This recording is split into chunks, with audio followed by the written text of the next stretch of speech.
bien. Quisiera que fuéramos a nuestras Biblias, Filipenses capítulo 1, Filipenses 1, versículos del 19 al 21, donde ya leímos la porción amplia del primer capítulo de Filipenses. Ahorita estaremos revisando Filipenses 1 del 19 al 21, hermana Toñita. Filipenses 1 del 19 al 21. De nada, hermano. Entonces vamos a leerlo. Filipenses 1 del 19 al 21. Porque sé que esto resultará en mi liberación mediante vuestras oraciones y la suministración del Espíritu de Jesucristo, conforme a mi anhelo y esperanza de que nada seré avergonzado, sino que con toda confianza, aun ahora como siempre, Cristo será exaltado en mi cuerpo, y ya sea por vida o por muerte, pues para mí el vivir es Cristo y el morir es ganancia. Vamos a orar, mis hermanos, por favor. Padre celestial, esto que Pablo nos dice a través de tu palabra es tan significativo porque a pesar de sus circunstancias, el gozo permanecía en él. Aún en sus circunstancias, su vida estaba enfocada en tu Hijo Jesucristo, y el morir para él era una ganancia extrema. Ayúdanos, Señor, que tu Santo Espíritu nos ayude a entender esos principios que aprenderemos, a fin de que, al igual que Pablo, nuestras vidas puedan estar siempre centradas en ti, y que podamos en gozo presentarnos delante de tu presencia, y no solamente cuando estemos delante de ti, Señor, sino en nuestro caminar diario. Gracias, Dios, por tu palabra, Señor, y te rogamos que tu Santo Espíritu abra nuestro entendimiento. En el nombre de Jesús, amén. La sesión pasada estudiamos que Pablo se gozaba cuando se predicaba el Evangelio, ustedes recordarán, y cuando se predicaba el verdadero Evangelio, ya sea por las motivaciones correctas o también quizás las motivaciones incorrectas. En todo eso Pablo se gozaba, porque el Evangelio y que más personas puedan venir a su conocimiento, por supuesto, es algo muy importante para nosotros, que entendamos esto y podamos practicarlo. Algunas de las personas a las cuales prediquemos el Evangelio quizás no crean, pero eso no significa que nosotros podamos parar de predicar lo que es el Evangelio de salvación. ¿Cómo es que nosotros creímos en el Evangelio? Creímos en el Evangelio porque alguien nos habló del Evangelio, porque alguien tuvo el valor de quizás pasar por alto nuestra mala cara y predicarnos del Evangelio. Y Dios tuvo misericordia de nosotros, nos llamó, nos atrajo hacia sí con amor, y realizó en cada uno de nosotros el milagro más grande que podamos nosotros tener, que es precisamente el poder ser salvos y el ser redimidos por la gracia de nuestro Dios.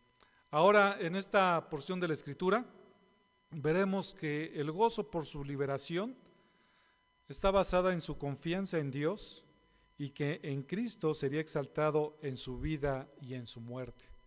Y eso nos lleva a que nosotros podamos también en nuestras vidas vivir para Cristo, lo vivamos de esa forma, y que si morimos, muramos igualmente sabiendo que tendremos una esperanza en Cristo Jesús. Es por eso que veremos básicamente tres elementos importantes en esta mañana. El título de la predicación es Gozo porque Cristo se ha exaltado, en primer lugar en su liberación, en segundo en su confianza en Dios, y el tercer punto en su vida o muerte. Veremos el primer punto del gozo porque Cristo se ha exaltado, que es en su liberación. Si vamos a Filipenses 1, versículo 19, lo leemos así: porque sé que esto resultará en mi liberación mediante vuestras oraciones y la suministración del Espíritu de Jesucristo.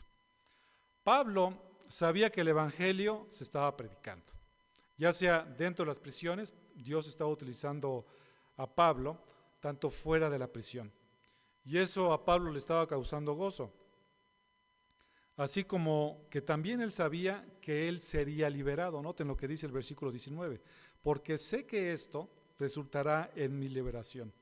Eso también a él le causaba gozo, porque en algún momento él sería liberado. ¿Cómo se puede traducir esta palabra de liberación? Tanto en la Reina Valera como en la Biblia de las Américas se traduce como liberación. Hay algunas partes que también lo traducen como salvación. Y por ejemplo la Nueva Traducción Viviente dice, darán como resultado en mi libertad. Entonces es importante que entendamos a qué se refiere esta salvación. Y hay varios elementos importantes a considerar. Por un lado, esto que Pablo está expresando aquí se referirá a la salvación respecto a liberarlo Dios de un peligro grave. Algunos comentaristas creen que tanto que Pablo se referiría a su liberación del pecado y la muerte por medio de su fe en Jesucristo. En ese caso, la idea sería que estaba confiado en su seguridad eterna, que al final él sería glorificado para el día de Cristo. Si notemos, esta es la primera forma en que podemos tomar este versículo, que Pablo sabía y estaba seguro que en algún momento él sabía que era salvo y que iba a estar un momento en la presencia de Dios. En segundo lugar, hay algunos otros que consideran, de acuerdo a la raíz hebrea de esta palabra, que literalmente significa tener holgura, o es el traer a una persona a un lugar más espacioso y confiere la idea de liberación de la prisión. Entonces hay algunos otros que dicen que esa liberación se refería a que Pablo sería liberado de la prisión de donde él estaba. ¿Ustedes recuerdan dónde estaba preso Pablo? Él estaba preso en Roma. Y otros consideran que esta liberación se refería a esa defensa que Pablo tendría ante el César y la consiguiente liberación de la prisión, es decir, que él iba a ser vindicado de la corte y de las acusaciones que él tenía. Entonces, en base a todo lo que estas posibilidades, ¿a qué liberación se refiere el texto? Probablemente este texto se refiera inclusive a estas tres situaciones que les he dicho de liberación. La clave de esto está en que Pablo creía que lo que él estaba viviendo era temporal, ya sea que fuera liberado de la cárcel, o ya sea que en algún momento él a través de la muerte fuera liberado y estuviera presente delante de Dios por toda la eternidad. Eso era algo que él estaba viviendo en ese momento en la cárcel como algo temporal, que iba a terminar y que sería liberado de lo que precisamente les había mencionado. Entonces Pablo tenía la confianza que de una forma u otra él iba a ser libre, que él podría ser salvo inclusive. Entonces esto es interesante, mis hermanos, porque esta misma frase que vemos aquí en Filipenses 1:19 también la encontramos en Job 13:16. Ustedes recordarán la historia de Job. Vamos rápidamente a este texto, Job 13:16. Todos conocemos la historia de Job. Job era una persona recta, ¿están de acuerdo? Una persona recta en el cual Dios estaba probando, pero en medio de todo lo que Job estaba viviendo, es exactamente muy parecido a lo que Pablo está diciendo en esta porción de la Escritura en Job 13:16. Vean lo que dice: esta también será mi salvación, porque un impío no comparecerá en su presencia. Algo que es un principio interesante en el Antiguo Testamento es precisamente esto acerca de la rectitud. Job sabía que era una persona recta. Pablo conocía a Job a través de la Escritura y sabía de Job y su rectitud. Y la prueba por la que estaba pasando Job, sabía que sería liberado del estado en que estaba, ya fuera temporalmente o eternamente. Recuerden que en el caso de Job, él no sabía exactamente por qué estaba pasando por esa prueba. Él decía: yo soy recto, estoy sufriendo esto, no sé qué es lo que está pasando, pero él sabía que en algún momento esa prueba iba a terminar. Y Pablo igualmente lo estaba viviendo así, ¿no? Él sabía que en algún momento, temporalmente, algo iba a hacer el Señor, que iba a poder ser libre porque era temporal. Entonces, cuando nosotros nos encontremos en alguna prueba, que nuestra mente quede, que lo que estemos sufriendo, independientemente del tiempo que esté tomando, va a ser temporal. Y que sobre de eso Dios es soberano y está al control de absolutamente todas las cosas. Entonces, ¿por qué Job tenía esta confianza? ¿Por qué Pablo tenía esta confianza? Porque simple y sencillamente porque Dios salva, porque Dios libera a los rectos. Y este era un principio del Antiguo Testamento. Y Job lo sabía y también Pablo. Él sabía que en algún momento, por su rectitud, y esa rectitud que es dada por Cristo Jesús, en algún momento él sería liberado. Ya sea para seguir predicando la palabra del Señor o para ser liberado de ese cuerpo que tenía en ese momento físico, para estar por siempre en la eternidad con Dios. Entonces, esa es la perspectiva que tenía Pablo y por supuesto, esa es la perspectiva que también nosotros deberíamos estar viviendo, sabiendo que en algún momento dado, Dios nos salvará. Y Dios nos ha salvado a través de Cristo Jesús. Esa es nuestra confianza. No solamente se puede considerar que sería liberado de la prisión, de esa prisión física en la cual estaba en Roma, por cuanto Pablo no estaba seguro, en ese momento él no estaba seguro si lo iban a liberar o no. Porque vemos más adelante en el versículo número 20, al final, dice que Cristo será exaltado en mi cuerpo y ya sea por vida o por muerte. En ese momento él no sabía que Dios estaba actuando, sabía que de alguna forma Dios lo iba a liberar, y en eso él estaba su confianza. Esta liberación se dio por dos puntos muy importantes. Si leemos nuevamente el versículo 19, del versículo 19, dice la palabra de Dios, porque sé que esto resultará en mi liberación mediante vuestras oraciones y la suministración del Espíritu de Jesucristo. Vemos que esta liberación vendría por dos puntos muy específicos. Uno tenía que ver por la intervención humana y otra es por la intervención divina. La intervención humana, ¿cuál era? Era a través de vuestras oraciones. Y la intervención divina era la suministración del Espíritu de Jesucristo. Dos elementos muy importantes. El primer punto, hablando de las oraciones que los hermanos hacían por Pablo. Veíamos en el estudio de la mañana que evidentemente la relación que tenía la iglesia de Filipos con Pablo era sumamente cercana. Pablo los conocía, ellos conocían a Pablo.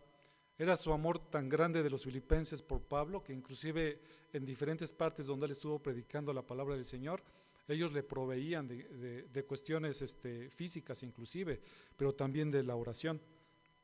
Entonces, vemos que precisamente la oración derivaría en la liberación de Pablo.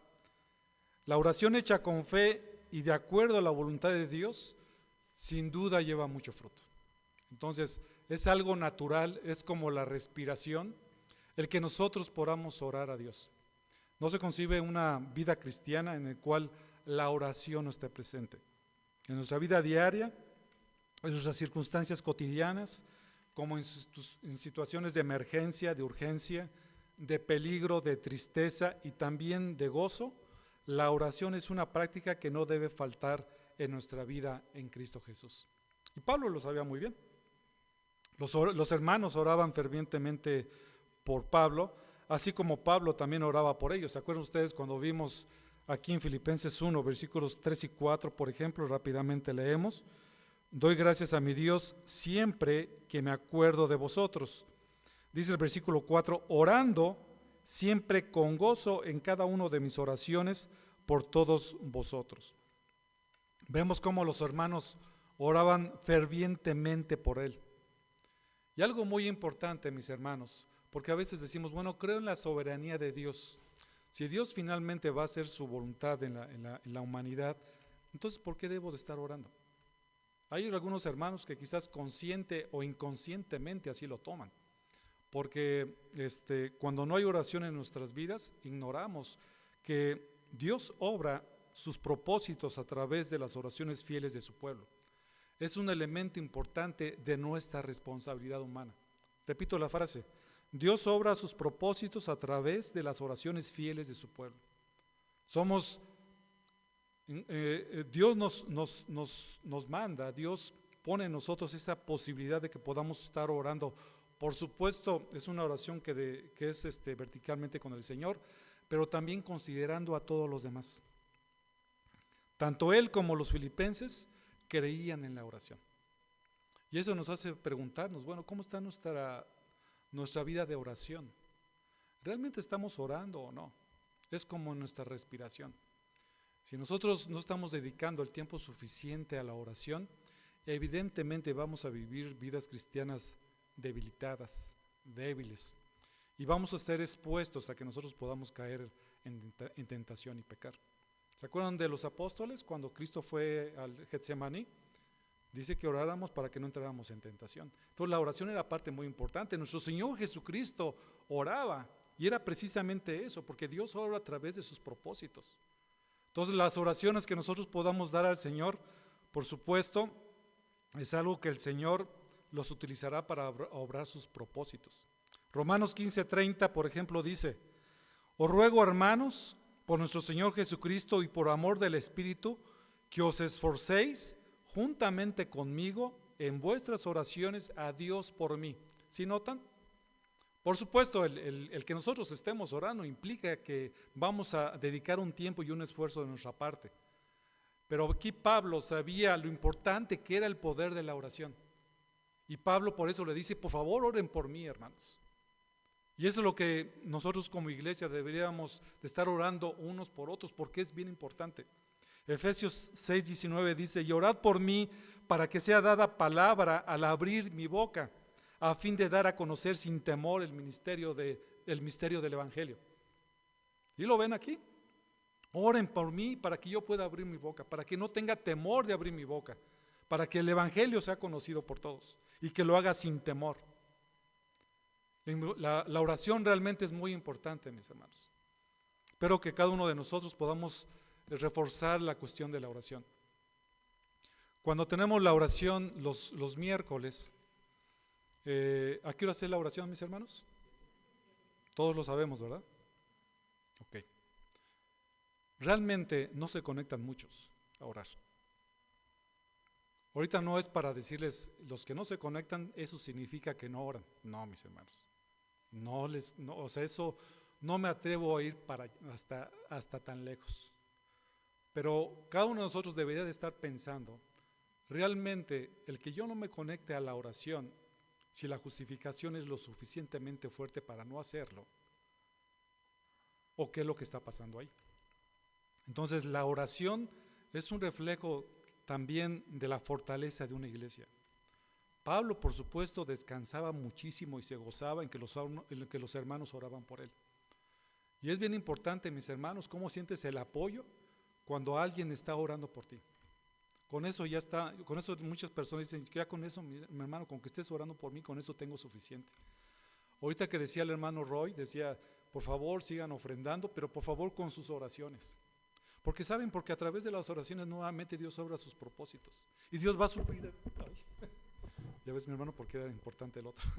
Dios va a suplir de todas las cosas. Entonces, mis hermanos, no dejen de orar por nosotros. Igual nosotros no dejar de orar por ustedes, porque Dios obrará sus propósitos. Y Pablo se gozaba por eso.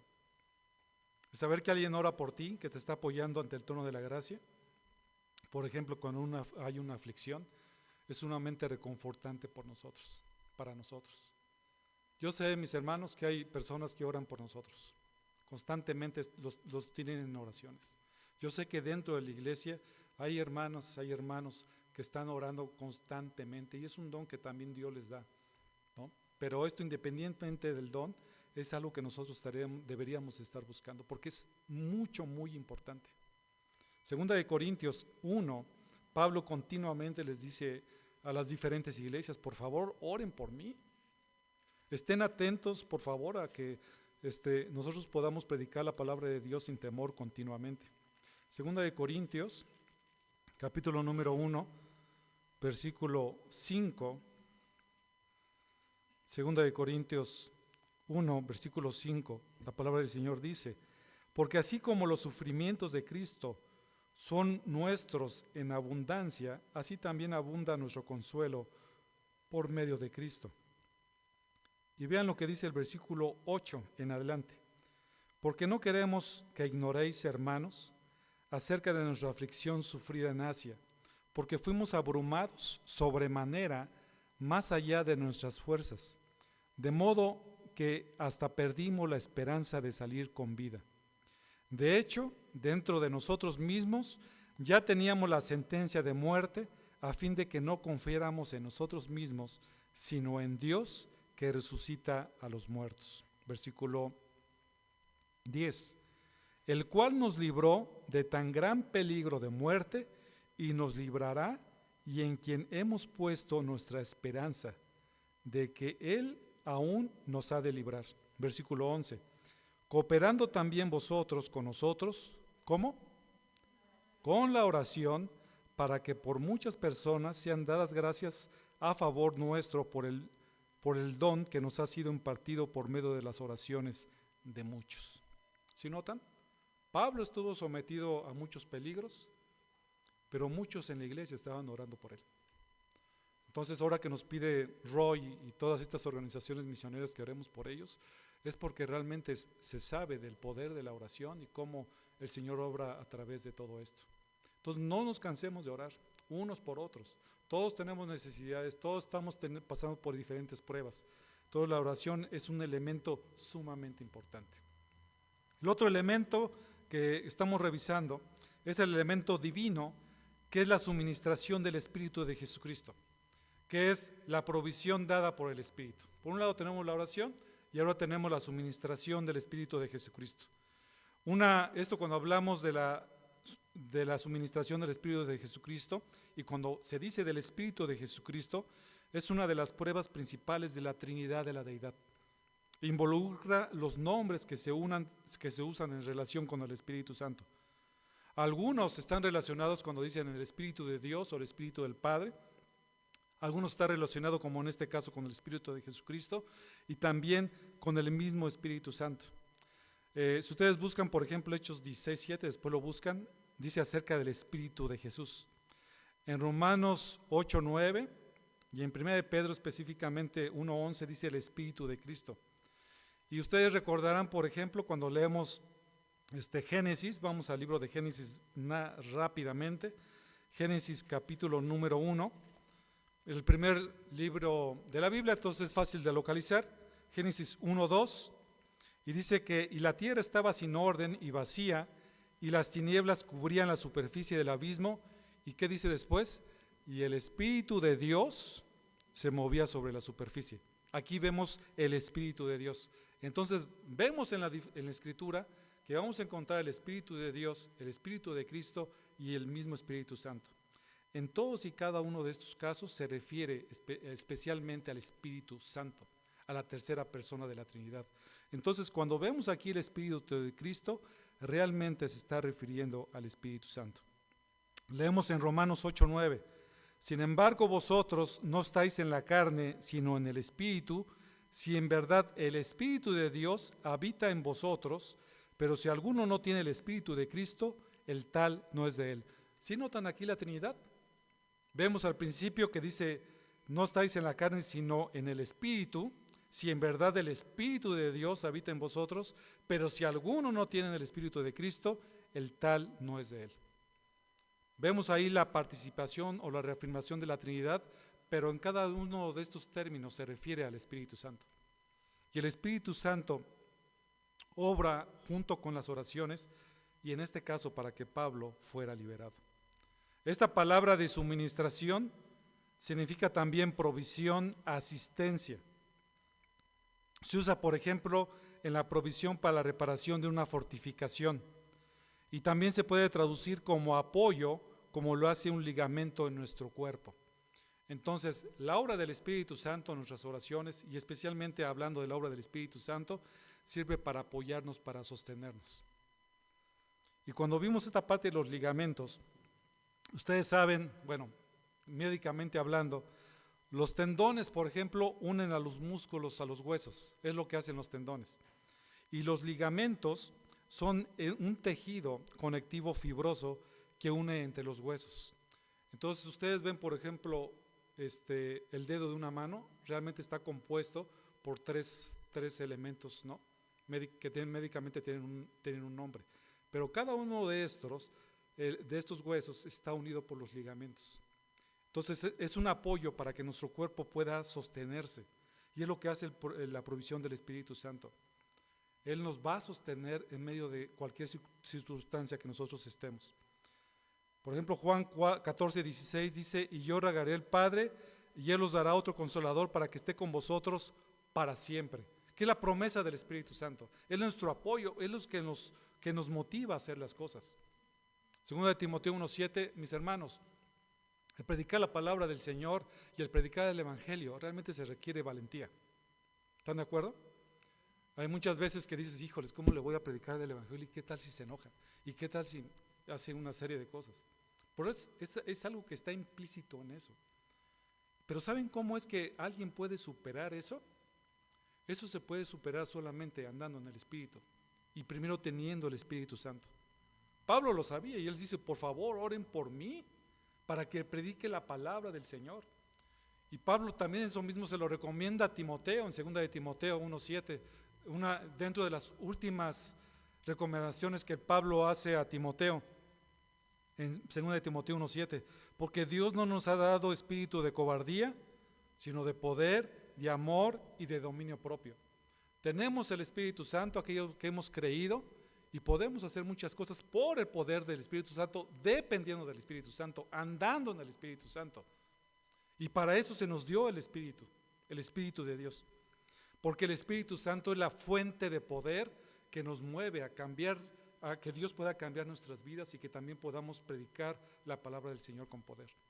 Hechos 1:8 dice: pero recibiréis poder. ¿Se acuerdan de ese pasaje? ¿Cuándo recibiremos poder? ¿Sí? Porque Dios, dice 2 de Timoteo, no nos ha dado espíritu de cobardía, sino de poder. Y ese poder se dio cuando vino el Espíritu Santo en nuestras vidas. Pero recibiréis poder cuando el Espíritu Santo venga sobre vosotros. ¿Y qué es lo que tenemos que hacer con eso? Y me seréis testigos en Jerusalén, en toda Judea, en Samaria y hasta los confines de la tierra. Es el poder que el Espíritu Santo nos da. Es el Espíritu el que obrará en nosotros, y esa precisamente era la confianza de Pablo.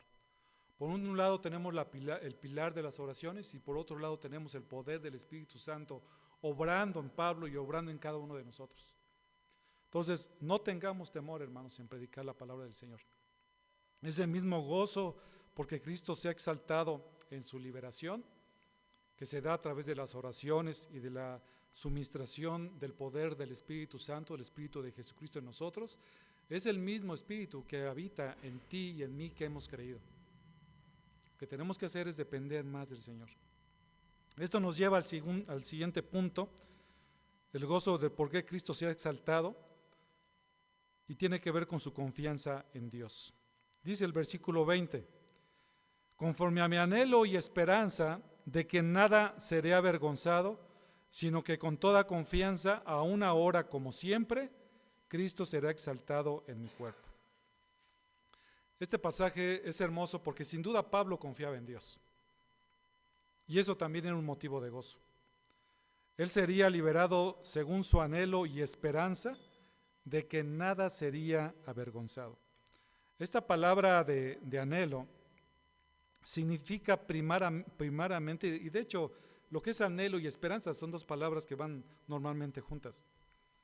Y lo que significa esta palabra de anhelo primariamente es vigilar con la cabeza extendida, ¿no? Significa una espera intensa, un anhelo deseoso, indicando cómo se estira la cabeza en una espera anhelante de algo proveniente de cierto lugar. Y cuando yo estaba estudiando esta palabra del anhelo, vinieron a mi mente dos imágenes. ¿Se han ustedes ido al metro de la Ciudad de México? Yo antes, todo el tiempo, utilicé por mucho tiempo lo que era el metro, y cuando yo tenía, el tiempo corto, yo lo que hacía es que me iba al andén y me asomaba para ver si venía el metro. Eso no lo hagan, mis hermanos, eso es bastante peligroso. Sí he sabido de casos de personas que les ha pegado el metro inclusive en la cabeza, pero tiene que ver con esa idea, o de alguna persona que estás esperando, que sabes que va a llegar y no llega, ¿no? Y principalmente ahora que hay teléfonos celulares, creo que eso ya no se da tanto, pero antes, que no había tanto de eso, tú te asomabas a la ventana y veías y decías, híjoles, no viene, ¿qué le habrá pasado? ¿No? Ese era el mismo anhelo que Pablo aquí estaba expresando. Era un anhelo, donde realmente era intenso, donde denota un estado de aguda anticipación del futuro y la inclinación del cuello para vislumbrar lo que habría por venir. Esto, por supuesto, era algo sumamente intenso en Pablo. Romanos en el capítulo 8, versículo 19, escribe Pablo: porque el anhelo profundo de la creación es aguardar ansiosamente la revelación de los hijos de Dios. Aquí vemos que la misma creación inclusive tiene un anhelo profundo. Y como les había comentado, tanto el anhelo como la esperanza van ligados con la confianza y el anhelo, y tiene una diferencia con respecto al temor. No hay temor ahí, sino que está sustentada en Dios. Sabe que el Señor viene, su anhelo y su esperanza está en Él, pero en medio de todo esto que él está sintiendo, por supuesto, no hay temor, porque había confianza en Dios. Jeremías también lo sabía de esta misma forma. En 17:7 él dijo: bendito es el nombre que confía en el Señor, cuya confianza es en el Señor. No hay nadie más, hermanos, en el cual nosotros podamos confiar. Todos nosotros, hermanos, vamos a fallar en algún momento, pero el Señor nunca nos va a fallar. Lo mejor que podemos hacer como seres humanos, como cristianos, es poner nuestra confianza en el Señor. Y a veces fallamos mucho en eso. No debemos de confiar tanto en las riquezas, ni en la rectitud, ni en un legado religioso, porque Dios en algún momento puede despedazar nuestros planes.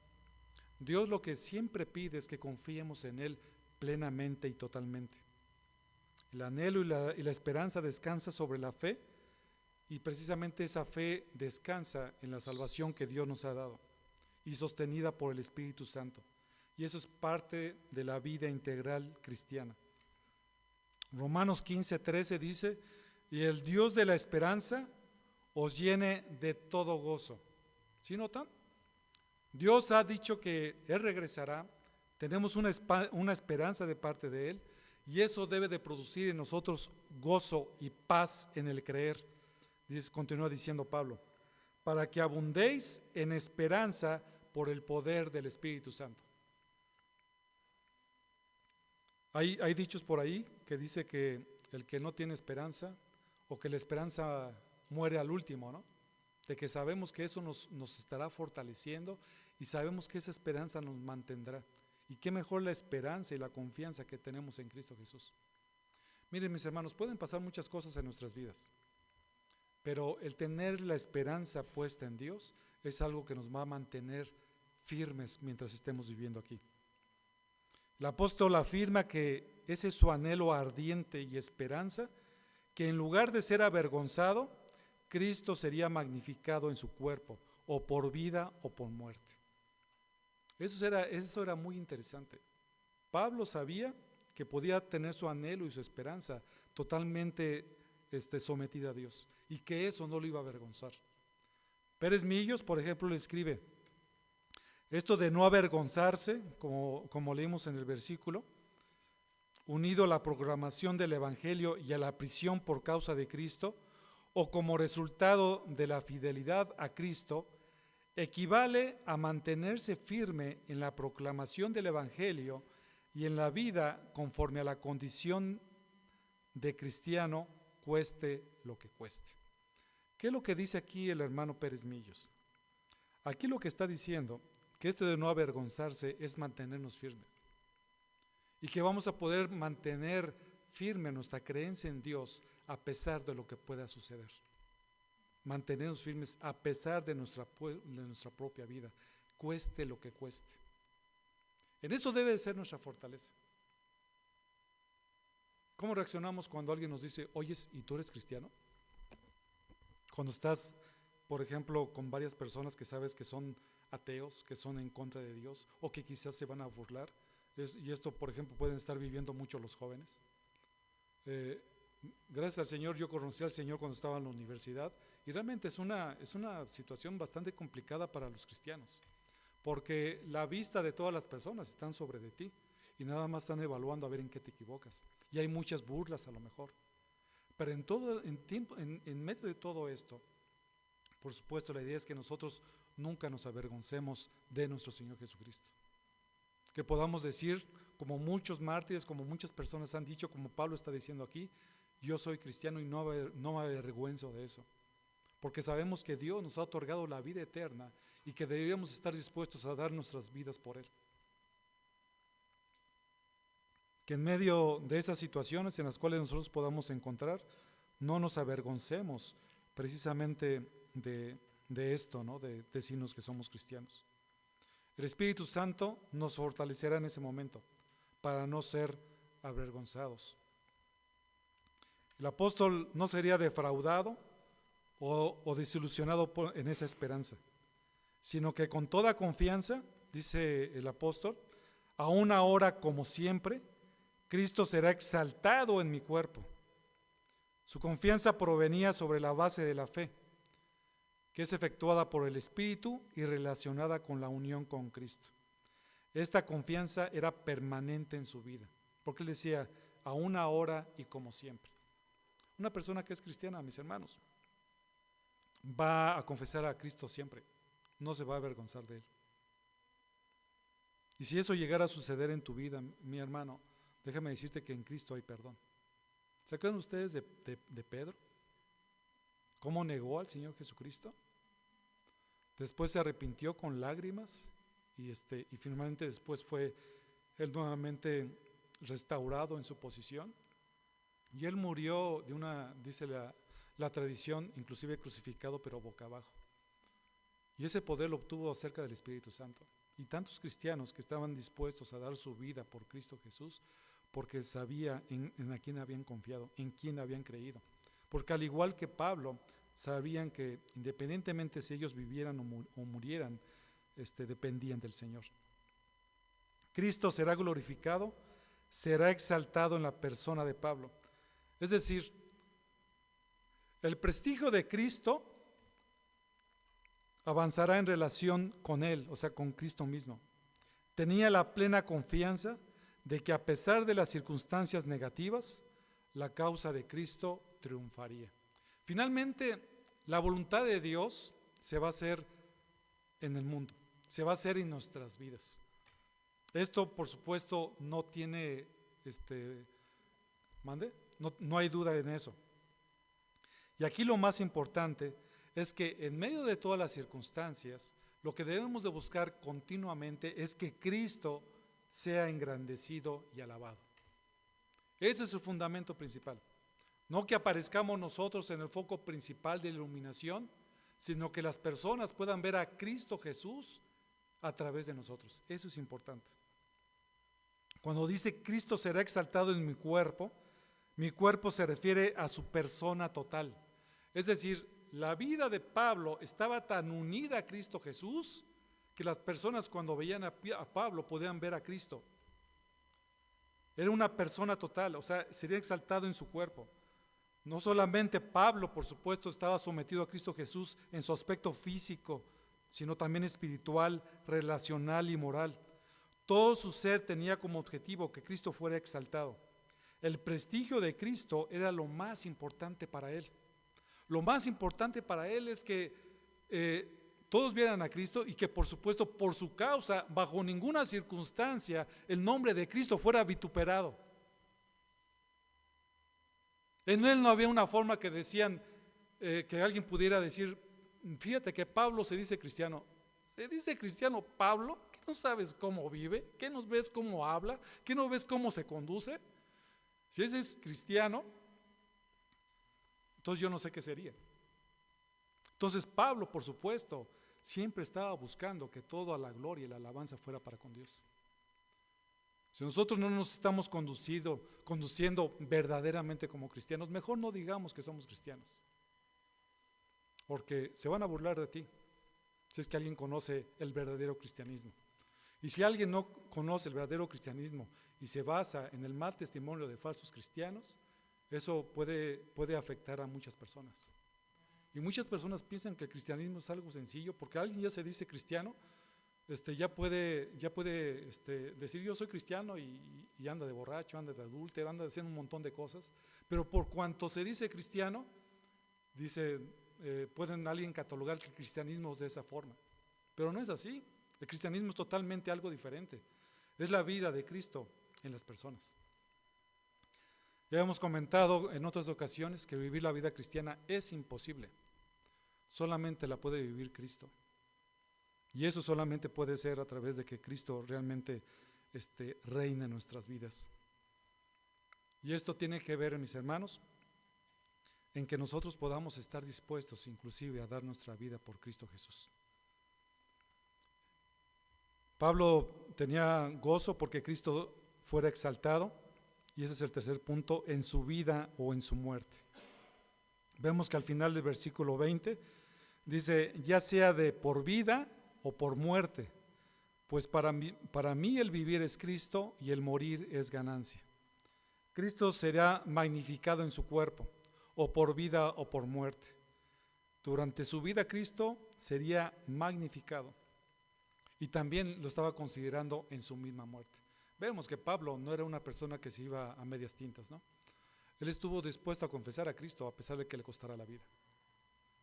Hoy, en el contexto que nosotros estamos viviendo, mis hermanos, difícilmente nos podrían quitar, en este contexto, después no sabemos si vaya a cambiar, quitar nuestra vida por creer en Cristo Jesús. Entonces, en este contexto es cuando debemos ser fieles. La Escritura dice, el que es fiel en lo poco, lo es fiel en lo mucho. Si ahorita en estas circunstancias no somos fieles al Señor, no esperes que en un momento de persecución entonces te vas a comportar fielmente. Probablemente en un tiempo de persecución reafirmaría realmente si has creído o no en Cristo Jesús. Lo que sí es cierto es que aquellos que verdaderamente son cristianos están dispuestos a vivir en Cristo ahora, ahorita, y están dispuestos también a morir por Cristo Jesús. Porque su vida es eso. Porque para Pablo el vivir es Cristo y el morir es ganancia. Aquí la palabra, por ejemplo, de vivir y morir es interesante porque esta palabra funciona, el vivir y morir, normalmente pensaríamos nosotros que es el verbo, pero realmente funciona aquí como un sujeto. Entonces, vivir funcionaría como el sujeto y Cristo como el predicado. E igualmente morir sería el sujeto y la ganancia como el predicado. ¿Qué significa todo eso? Pues que es una cuestión gramatical. Lo que significa que Pablo tenía la profunda certeza de que no existe vida para él que no sea Cristo.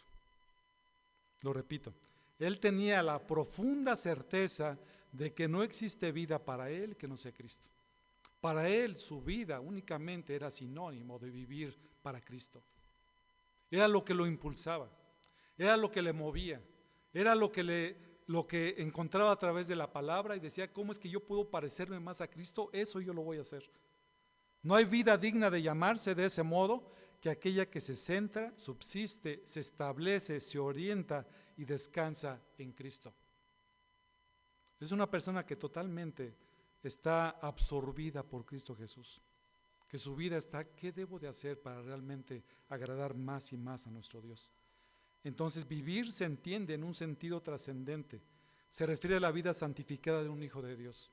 Es aquella persona que continuamente se anda preguntando, ¿qué puedo hacer el día de hoy para que mi Padre, para que Dios pueda ser glorificado a través de mí? ¿Qué es lo que puedo hacer hoy? ¿A quién le puedo predicar? ¿A quién puedo ayudar? ¿Qué puedo aprender más acerca de Él? ¿Cómo puedo glorificarle más día con día? ¿Esto que estoy haciendo realmente va a glorificar a Dios o no? Si tú tienes alguna duda acerca de alguna decisión que vayas a tomar, alguna acción que puedas tomar, pregúntate si eso que vas a hacer realmente va a glorificar a Dios. Y si no es así, quizás no deberíamos de hacerlos. Mientras estamos vivos, mientras estoy vivo, se experimenta la vida real en conexión con Cristo. Con la muerte viene la vida en toda su plenitud, en la presencia de Jesús. Entonces ya sea que vivámoslo para Cristo, mis hermanos, vale la pena. Queda poco tiempo. Tú quizás me digas, bueno, yo soy joven, tengo 15 años, ¿cómo me dice, pastor, que me queda poco tiempo? Créanme que sí. Ahorita tengo 57 años. Ay, sí dije mi edad, mi amor.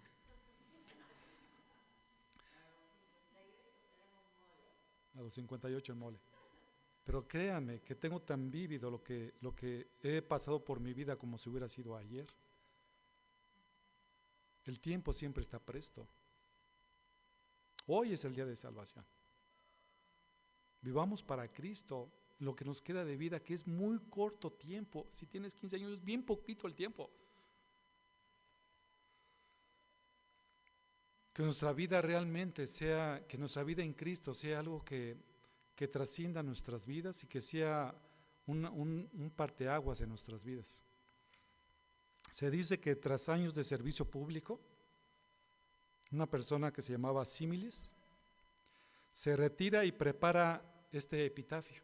Se retiró él y se preparó precisamente para el día de su muerte. Y dice: aquí yace Símiles, existente durante tantos años, pero viva solo 7. La vida en Cristo es una vida en donde realmente se vive. La vida en Cristo es una vida donde solo realmente se vive. Vivir en Cristo es realmente vivir, porque el hombre que encuentra en Dios, que encuentra a Dios, está completamente realizada y su vida tiene propósitos y objetivos que van más allá de lo que el mundo puede ofrecer. Entonces su perspectiva es bien diferente. Un joven se puede preguntar ahora, un joven cristiano, ¿qué debo de estudiar para que a través de mi carrera yo pueda glorificar a Dios? ¡Wow! Qué diferente sería a lo mejor la respuesta, ¿no? Porque independientemente de la carrera, y con eso no estoy diciendo que las ingenierías o que las licenciaturas o que ser doctor sea malo, pero lo que un joven debería estar buscando o alguien que está estudiando es ¿cómo es que yo voy a poder glorificar a Dios a través de lo que Dios me está permitiendo? Que es su propósito, porque hacia eso vamos nosotros, buscar la gloria de Dios. Pablo entendía muy bien esto, entendía muy bien que la riqueza, el poder, la influencia, las posesiones, el prestigio, la posición social, la salud, el éxito profesional o económico y todo lo demás eran cosas pasajeras, van a pasar. Muchos reconocían esa verdad, pero pocos vivían como si fuera cierta. Toda la forma en que nosotros debemos de vivir verdaderamente es buscando la excelencia de Cristo y que nuestro Señor, nuestro Dios, sea glorificado a través de nuestras vidas. Cuando vemos la palabra el morir, por supuesto se refiere al fin de la vida, por lo menos la vida física, ¿no?, que nosotros tenemos. Pero este morir, por cuanto su vida fue en Cristo, la misma muerte trae ganancia. Cuando nosotros partamos de aquí, de esta vida, aquellos que hemos creído en Cristo Jesús, eso va a ser una ganancia. Y es lo que Pablo más adelante dice en el versículo 23.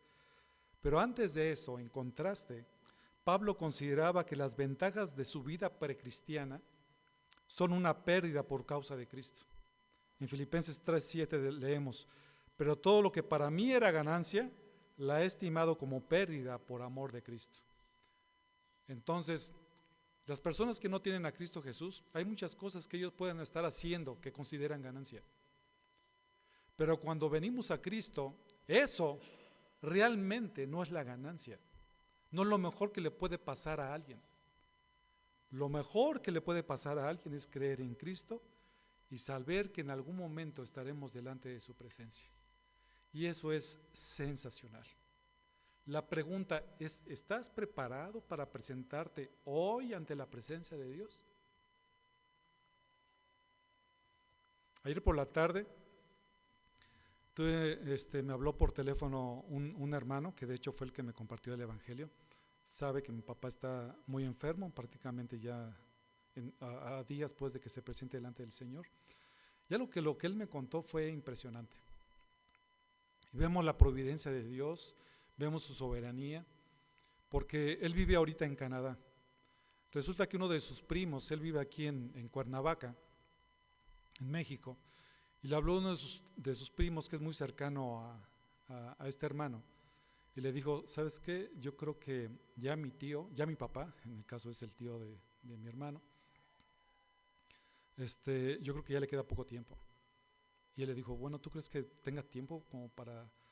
Dice, yo creo que ya está en los últimos momentos. Eso fue como a las 11 de la noche de un día. En ese momento Dios puso en su corazón ir a visitar a su tío.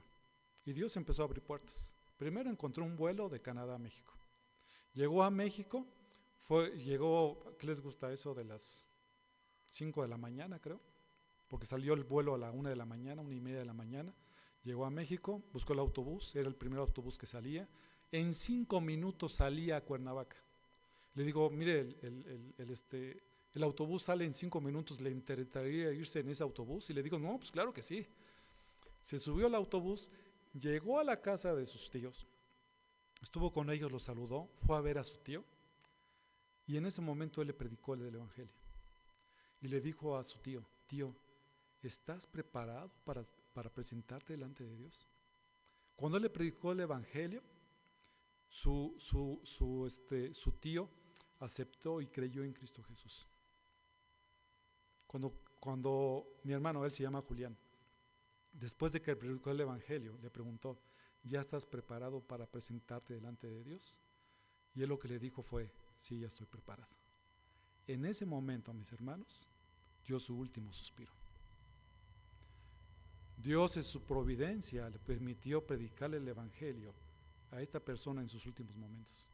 Porque no hay cosa más importante que el hombre sepa y pueda confiar en Cristo Jesús. Si no has confiado en Cristo Jesús hasta ahora, verdaderamente como dice su palabra, realmente no has vivido. Independientemente de los años que tengas, si tú has vivido tu vida sin Cristo Jesús, realmente no has vivido la plenitud de lo que es vivir en Cristo Jesús, que vale muchísimo la pena, ¿no? O sea, todo lo que puedas pasar vale muchísimo porque sabemos que Él es nuestro Dios, porque sabemos que Él va a estar al cuidado de nosotros. El cambio de ese estado causado por la muerte, antes de ser de un asunto de vergüenza o de confusión, porque a lo mejor algunos de sus enemigos suponían que el morir para él iba a ser algo terrible, ¿no? Pero realmente no, era una ganancia positiva para él. ¿Cuál es esa ganancia? Lo expresa el versículo 23, Filipenses 1:23.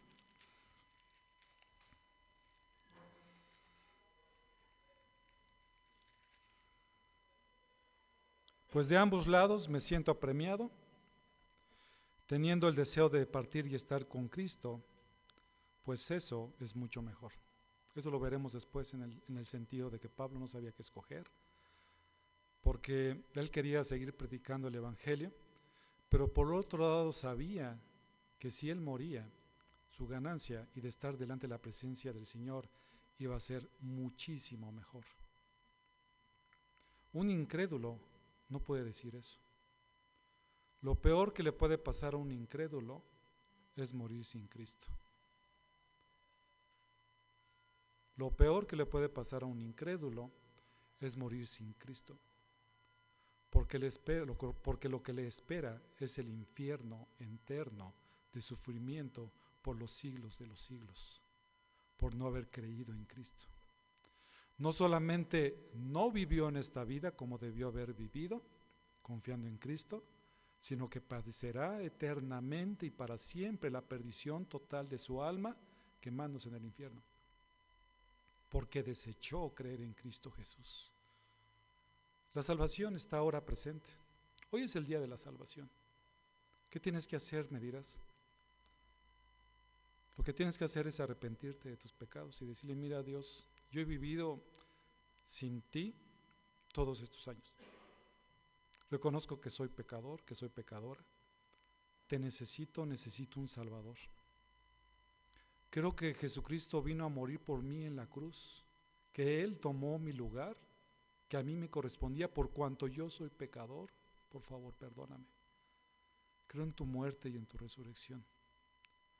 Ayúdame a vivir mi vida para glorificarte a ti. Dile eso a Dios de corazón. La salvación para nosotros es gratuita.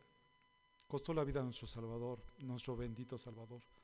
Pero hoy lo que necesitas es creer en Cristo Jesús y estar dispuesto a decirle: Señor, yo ya no quiero vivir más para mí. Yo quiero vivir lo que resta de mi vida para ti. He malgastado demasiado el tiempo en esta vida como para que ahora lo siga haciendo. Por favor, perdóname y ayúdame. En conclusión, el gozo por su liberación estaba basada en su confianza en Dios y en que Cristo sería exaltado en su vida, en su muerte. Las oraciones y la obra del Espíritu Santo dan confianza. Nuestra confianza está en la exaltación de Cristo, y ya sea que vivamos o que muramos, aquellos que hemos creído en Él, del Señor somos. Entonces el tiempo que nos queda, mis hermanos, vivámoslo plenamente y completamente para Él y para servirle. Y que en medio de todo lo que nosotros hacemos, glorifiquemos a nuestro Dios. Vamos a orar. Señor y Padre Santo, en esta hora te agradecemos tanto por tu palabra. Esto que Pablo expresa con tanto gozo, es saber que su vida te pertenece a ti, que confía completamente y plenamente que lo que él estaba pasando era para el mejor avance del Evangelio. Y ahora entendemos, Señor, que la obra de tu Santo Espíritu en su corazón hizo que él pudiera sin temor siempre predicar tu palabra. Para él estar contigo era lo mejor que le pudiera pasar, porque sabía en quién había creído, porque sabía que su esperanza en algún momento se vería reflejada. Y sabemos que Pablo ahora, por supuesto, después de tantos años, está delante de tu presencia, Dios. Te ruego que cada uno de nosotros podamos decir como el apóstol Pablo, que para nosotros el vivir es Cristo y el morir es ganancia. Gracias por tu infinita misericordia hacia nosotros, gracias por tu amor y gracias por tu perdón. Muchas gracias te damos, Dios, porque eres bueno, porque para siempre es tu misericordia. En el nombre de Jesús, amén. Muy bien, hermano.